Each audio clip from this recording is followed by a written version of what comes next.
አሰላሙ አለይኩም ወራህመቱላሂ ወበረካቱ። ክርስቲያን ወገኖቼ ሰላም ብያለሁ። እንዴት ናችሁ? እኔ ያለው አልሐምዱሊላህ። ምንም ሸቃሊት ነኝ። ዛሬም በአዲስ ቪዲዮ መጥቻለሁ። አብራችሁን ቆዩ። ለቻናሉም አዲስ ከሆናችሁ ላይክ፣ ሰብስክራይብ በማድረግ ቤተሰብ ሁኑ። ውድ ቤተሰቦቼ፣ የሀገሬ ልጆች ሁላችሁም ይሄን ቪዲዮ ስሙት ማለት ነው። በተለይ ደግሞ ስደት ላይ ብዙ አመት የቆያችሁ እህቶቼ ምን እንደተፈጠረ ልንገራችሁ። በባለፈው ታስታውሱ ከሆነ ኮንትራቴን ልጨርስ ወር ያልሞላ በቀናቶች የሚቆጠሩ ቀርተውኛል። ግን ለሰዎች አልነገርኳቸውም፣ ምክንያቱም እኔ ማሳደስ አልፈልግም። ኢንሻአላህ ዘንድሮ ረመዳንን በአገሬ ነኝ ብያችሁ ነበር ማለት ነው። እና ከኔ ቀድማ ኮንትራቷን የምጨርስ አንዲት ጓደኛዬ ነበረች ማለት ነው። እና እሷ ደግሞ ይሄ ቪዲዮ ማለት ነው የተላከልኝ መቼ እንደሆነ ልንገራችሁ። ቪዲዮን የላከችልኝ በቀን 29 በ11ኛው ወር ነው ማለት ነው። እንደምታዩት ሻንጦች ያሉ ውጭ ላይ ነው ማለት ነው። ምክንያቱም ልጅቷ ልትሳፈር ስለሆነ ታክሲ እየጠበቀች እያለ ነበር ይሄን ቪዲዮ ቀርጻ ሸር ያደረገችልኝ ማለት ነው። እኔም እንግዲህ እንዳንዲት ጓደኛ እንዳንዲት የሰፈር ልጅ ሰላም ግቢ ብዬ መልካም ምኞቴን ተመኝቼ ነበር ማለት ነው። ስለ ልጅቷ በመጀመሪያ ልንገራችሁ። ልጅቷ ካሁን በፊትም ሌላ አረብ ሀገር ሰርታለች። አረብ ሀገር ሰርታ ኢትዮጵያ ገብታ አግብታ ግን በትዳሯ ብዙም ሳትቆይ ያው ታውቃላችሁ አሁን ላይ ብዙ ወንድ ማለት ነው ወደ ዱባይ መጣች። ከመጣች በኋላ ከሱ ጋር መቀጠል ስላልፈለገች በመሀል ሄዳ ኒካዋን አውርዳ ምናምን ተመለሰች ማለት ነው። ከዛ እዚህ ቤት ዱባይ መስራት ከጀመረች 8 አመት ከአንድ ቤት ነው የሰራችው። በጣም ጎበዝ ልጅ ነች በነገራችን ላይ ወላሂ ቁም ነገረኛ ልጅ ማለት ነው። ከምወዳችሁ ቦታ ከምሰጣችሁ ሰዎች መካከል አንደኛዋ ነች ብል ማካበድ አይሆንብኝም። ለምን ብትሉ በጥጌማቸው በጣም ብዙዎች አሉ። እነሱም ተበላሽቶ እናንተን ሊያበላሿችሁ የሚፈልጉ አላማ የሌላቸው ጊዜያዊ ነገር ብልቅልቅ ነገር የሚያታልላቸው 8 አመት 7 አመት ቆይቶ እንኳን የእናታቸውን እንኳን ማለት ነው ምን ልበላችሁ ቆርቆሮ እንኳን ያልቀየሩ አሉ። ወላሂ ከምሬ ነው የምላችሁ። እሷ ግን በጣም ጎበዝ ልጅ ስለሆነች ለራሷ ቤት ሰርታለች፣ ለቤተሰቦቿ ቤት ሰርታለች ማለት ነው። እና ስደት ከፊት አንስታ ስለሆነ የሰራችው ወደዚህ ወደ ዱባይ ግን ከኔ በኋላ ነው የመጣችና ዘንድሮ ግን አላሳድስም በቃኝ ወደ ሀገሬ ልገባ ነው። ሀገሬ ገብቼ ቢያንስ አግብቼ አንድ ልጅ ዘሬ መተካት ፈልጋለሁ ምናምን እያለችኝ እያወራን እኔም እኮ ጨርሻለሁ እያልኳት፣ አዎ አንቺም እንዳታሳድሽ በቃሽ፣ እንዲሁም ኢትዮጵያ ከገባሁ በኋላ አደራሽን ዩቲዩብ እንድታስጀምሪ ምናምን እያለች ችግር የለም አብረን እንሰራለን እያልኳት ነበር ማለት ነው።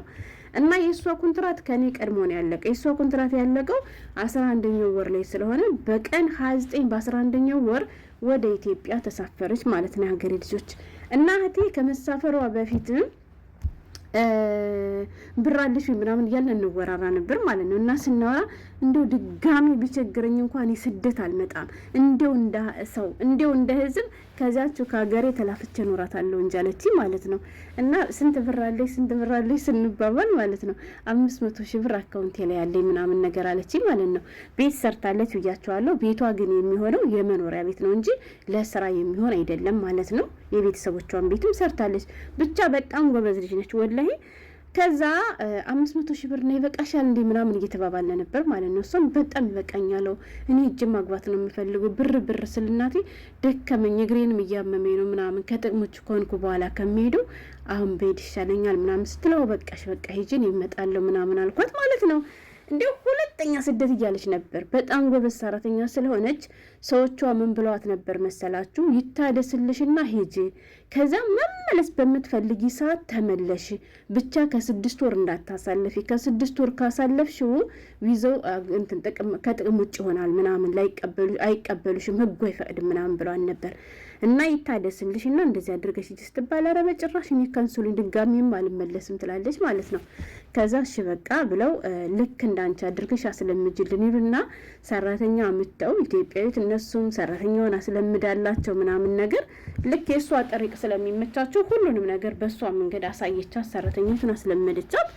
ከዛ ሰራተኛቱ ከተለመደች በኋላ ቀራማ ሳትገባ ሰዎቿም ተመራርቃ ተመሰጋግና ከሰዎቿ ጋራ እንደምታዩት ሻንጣዋን ደርድራ በፊት ገዝታ የነበር 2 ሻንጣ ነው ሲያንሳትም ይሄን ጥቁር ሻንጣ እነሱ ናቸው የሰጧት። ሁሉንም ነገር ነው የምናወራ በነገራችን ላይ። እና ከሌሊቱ 5 ሰዓት አካባቢ መሰለኝ በቀን 29 ቪዲዮ ላከችልኝ። እኔም ተነስቼ ነበርና እሷም ከሄደች በኋላ ቆይቼ ምናምን ብቻ ሄደች እና ልመለስም እያለች እየፎከረች ሄደች ማለት ነው። ከዛ ላችኋለሁ በሄደች ገና በ9ና በ10ኛው ቀን ደብሮኛል ማለት ጀመረች። ትቀልጃለሽ እንዴ ምናምን ነገር ያልኳት። ግን ደግሞ የሚያሳዝነው ነገር ገና ስትል በመንገድ ስልኳን ተቀማች። ወላሂ ከምሬ ነው የምላችሁ ማለት ነው። በተለይ እኮ ወደ ጎንደር እኮ ግን ከባድ ነው፣ አይከብድም አልላችሁም። አንደኛው ስልኳን ተቀማች ማለት ነው፣ የት መንገድ ላይ ማለት ነው። በዚህ አጋጣሚ ልንገራችሁማ የጎንደር ልጆች ሆናችሁ ማለት ነው ከአረብ ሀገር ቆይታችሁ ቀጥ ብላችሁ ወደ ክፍለ ሀገር አትሄዱ እሺ። ወይ ባህር ዳር ቆዩ ወይ አዲስ አበባ ቆዩ፣ ትንሽ ተቋረስ ከምትሉ ማለት ነው። ስተዱ ደግሞ እዩኝ ያስበሉ ማለት ነው። ሻንጣችሁን ደግሞ በማዳበሪያ አሳሽጉት እሺ። ሻንጣ ይዛችሁ አትሄዱ። ለምን ብትሉ ድሮኛ ጥል ነው እንደመጣ ነው አይደለም። አሁን ላይ በራሳችሁ ሀገር ሰቆቃና መከራ ነው ማለት ነው። እናሷም ደግሞ ወደ 27,000 ብር የሚሆንና ስልኬን ገና መንገድ ላይ ተቀማዋለች ማለት ነው። ኬላ ተብሎ የሚቆሙበት አካባቢ ይዛሌ እና ያም ሆኖ ይሄ በቃ ያው እንግዲህ ምን አደርጋለሁ ብላልፋ ከሀገሬ ገብቼ መኖሪያ ቤት አለኝ። አሁን የስራ ቦታ ብቻ ተከራይቼ በዛች 500,000 ብር ስራዬን ጀምሬ ልሰራ ነው ብላ ነው የነበር ማለት ነው። ከዛ ሄዳ ገና 2 ሳምንት ሳይሆን ደበረኝ ማለት ጀመረች እና ሰው ፈልጉልኝ በእናንተ ማለት ጀመረች። እንዴና ካዲያ ልትመጭ ስራ እኔ ግን እየቀለደች ነበር የመሰለኝ። ወላሂ ከምሬ ነው የምላችሁ። አዎ ልመጣ ነው አይደለም ለመኖር ይቅርና በቃ ለምንም አስመኝም። አደራሽን አለች። ስራት እንዳታስከነስል ያሳድሻለች። አንቺ ከኔ የበለጥሽ ብድ ስለሆንሽ ብትመጪ አትኖሪ ማለች። እንዴ ያምሻል እንዴ? ከሀገር ያልኖርኩ ከማል ኖር ነው ከዚህ ብዬ ኖር አይደል እንዴ? አትጃጃይ ዝም ብለሽ ቆረጥ በይ ራስሽን አሳምኝ ምናምን አልኳት ማለት ነው። በጭራሽ አይመከርም ማለችኝ። ብያታለሁ። አልኖራትም፣ ስራም አልጀምርም፣ ምንም አልልም። ቤቴም ተከራይቷል፣ ከቤቴም አልገባበትም። አሁን የመጣው ከእናቴ ቤት ነው፣ ከዚህ ነው የምቆየው። ስለዚህ እኔ መመለስ ፈልጋለሁ ትላለች ማለት ነው። ከሌላኛው ጓደኛችን ጋር ሆነን እያወራን ነበርና እየቀለደች ነበር የመሰለን ወላሂ። ከዛ ያቺ ጓደኛዋ ደግሞ የምትሰራበት ቤት እናቷ ሰራተኛ ትፈልግ ነበርና ለዛች ደግሞ ታናግርላታለች። ፎቶሽን ላኪ እንትን ፓስፖርትሽን ኮፒ አድርገሽ ላኪ ተባለ። ላከች። ከዚያም አላችኋለሁ በስንተኛው ቀኗ ተመልሳ መጣች። ወላሂ ከምሬ ነው የምላችሁ፣ እየቀለድኩ አይደለም ማለት ነው። ከነበረችባቸው ሰዎችም አልተመለሰችም። ቀይሬ ልዩ በቃ ምናምን አለችና አልከፋቱም ሰዎቿ። ባሳደሰች ቁጥር በየ2 አመቱ ደሞዝ እየተጨመረላት ነበር ማለት ነው። ከሰዎቿ ጋርም በሰላም ነው የተለያየችው። አይ አሁንም አልመለስም ብዬ እንደዚያማ ብዬ ተናግሬ ሳበቃ ስመለስ እንትን ይሉኛል፣ ይንቁኛል፣ ይኮሩብኛል። ስለዚህ በቅናሽ ብርም ቢሆን ከሌላ ቦታ ነው የምሰራለችና ልክ እንደ አዲስ ሰራተኛ አሁን በ1300 ድርሃም ከጓደኛዋ ከምትሰራበት ቤተሰቦች ቤት መጣች። ከጓደኛችን ከሌላኛዋ ማለት ነው። እና ካላችሁኝ የእሷ መምጣት በቃ ቅስሜን ሰበረው ወላሂ ከምሬ ነው የምላችሁና ያትኛዋ ጓደኛችንም ከረመዳን በኋላ ጨርሳ ልትመጣ ነው የነበር። እኔም ደግሞ ከረመዳን በፊት ላይ ዝግጅቴን ጨርሻለሁ።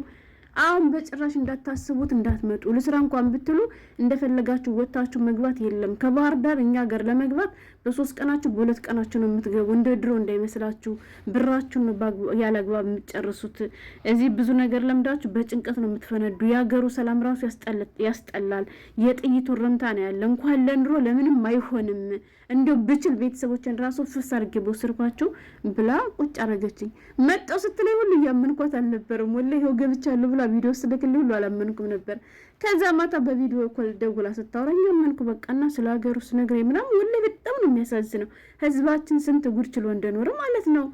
ግን የኔ ጥያቄ እስከ መቼ ነው ሸሽተን የምንኖረው? እስከ መቼ ነው ሰው ሀገር ተደብቀን የምንኖረው የሚለው ነገር ነው። አስቡት። ከአሁን በፊት 4 አመት ነው ምናምን ሌላ አረብ ሀገር ሰርታለች። አሁን 8 አመት ሰርታለች። እድሜዋ 30 ምናምን ሆኗል።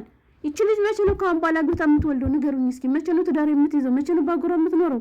ባል ወልድ ሳለች ጓጉታለት የነበረው እንደው አላህ እንዲ ቢያንስ አንድ ልጅ እንኳን ቢወፍቀኝ እንደው ቤቴን ማወርሰው እንደው የሚጠውረኝ እያለች ዳ አይደለም ልጅ መውለድ ይቅርና ሳታገባ እንኳን ማግባት ይቅርና አገሩን ራሱ በደንብ ዙራ ሳታዩ መጣች። ምክንያቱም መዞር አትችሉም ያገሬ ልጆች፣ ወላሂ መዞር አይቻልም አሉ። ማታ ከአንድ ሰዓት በኋላ እንደፈለጋችሁ አትወጡም አሉ። ስቃይ ነው አለች። እናማ አረብ ሀገር ማሪ ብላ መጣች። አሁን እኔ ምን ላድርግ? ልሄድ ወላ ልቅር? ምከሩኝ። ሆ